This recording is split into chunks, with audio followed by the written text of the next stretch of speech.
Hello everyone, Hugh here, welcome back. I'll give you a tour of what is my garden, seeing as the potager is closed now. This is the borrowed glasshouse, the house I'm staying in. I was offered this before the whole COVID-19 thing kicked in. While I was staying here, I'll make use of the glasshouse while you're waiting to build your one down the potager. I was like, that's very generous, I sure will. And you could say I've sort of commandeered a little bit of space outside it as well. So the glasshouse is a 6x8, and the patio area here I've commandeered is 6x6, or just a little over 6x6. So it's like a small little courtyard area as part of a bigger garden. But as the potager is closed and has been closed now for the past 2 weeks, or the allotments where the potager is, this is what I have to work with. As always, thanks for the likes and comments and chats and the subscribes. Very much enjoying them. Let me give you a tour of what's going on here and some of the successes and problems too. Well, the first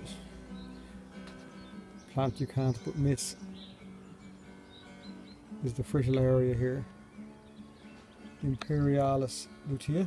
It's a big, imposing, very exotic looking fritillaria. I bought the bulbs in the autumn time, planted them on their side, and delighted to see that 2 of the 3 bulbs I bought came up, thankfully. And the past month has been very enjoyable with them and watching the bees. A couple of rescue plants, Christmas azaleas. I'll bring some back to life and some I'll just throw out. There is tulips, some of the early tulips. Now interestingly, and I'm not quite sure why, 2 of them have now broken. Oh what? They've been relatively undisturbed by human hands. There's 2 of them. They're a lovely show, tulips, and with all your bulbs at this time of year, whether they're tulips in flower or not, daffodils or narcissi. So liquid feed now, and maybe 10 days time, and maybe 10 days after that, with half-strength tomato food to build up their bulbs for next year. The primula that was very impressive in the glasshouse, the big plant there, that will be taken out of its bowl, divided up and planted into a nice shaded spot, and maybe relifted in the autumn time and replanted again for another show next year, depending on the quality of the plants. And of course there's some nice bachelor's buttons coming on for a show of flowers next. So when you're into your flower garden in colour, like your veg, you have to plan your succession.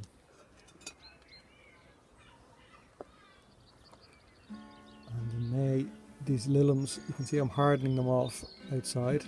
That's taking them out of the glasshouse. On any reasonable days, I'm putting them back in again at night, hardening them off. I do that for about 2 weeks. Sweet pea, that's my white sweet pea. If you've followed me for any period of time, you'll hear me talk about my white sweet pea.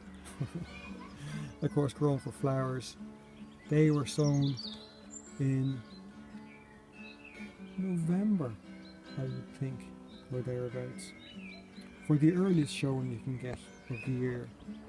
Now interestingly, they were sown for the potager, but because I can't get in there, and because of these restrictions it's unlikely I can get in there, I need to plant them out. So people in the garden here have said should plant them against that particular piece of fencing up by the glasshouse. And for my own potager, just in case it does open in 4 to 6 weeks, I'm going to sow some more seed this evening. There's a nice cleanthus, the lobster claw, very soft, very tender, but it gives a lovely foliage effect. So I'm going to try to propagate a few shoots of that. And where it's producing its flowers, how's that for more exotic? They should produce some nice seed heads as well. So I'll be propagating those. Continuing on the flower front, more bachelor's buttons planted in the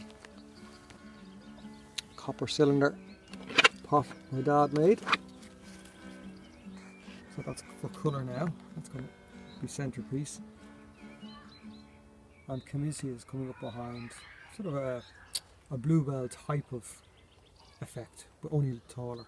Lovely, you'll see them in flower in a few weeks. So you can see that's from a colour point of view.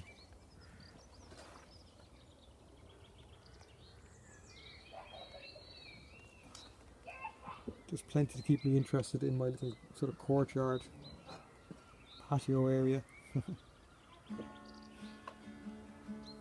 There's one of the alliums coming into flower. And there's another one with a small flower bud on it down there. I saw it earlier on. So that's a flower. On the food front, what do we have? Well, you can see it just about shooting there. There's mint, for those that are mint tea drinkers, just shooting very nicely. There's broad beans that come up. I had 2 pots, and the slugs ate one of them. Chard, these were rescues. Davy was doing some rescuing plants in his garden, and I saw him doing that. And I said, oh, I better copy that, so I rescued those chards. I'll put a link to his site below.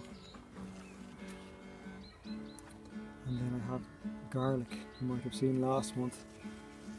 Again, I've 3 lots of them. I've got smaller pots, I've got the medium pots, and I've got some larger ones I'm growing for stock in the glasshouse. So if you either find some way to plant them, I'll just let them go. I'm sure I'll find somewhere. Well, I have a big rhubarb plant down in the potager. There is one on pot there. It's just establishing. So there you go. A little tour of the courtyard area outside the glasshouse. And some of the flowers and the edibles I have going on here. As always, thanks for watching. Thanks for liking and subscribing. And maybe on the next one I'll either give you a look at the inside the glasshouse or a little area I'm actually beginning to work on in a different part of the garden. Meantime, look after yourselves.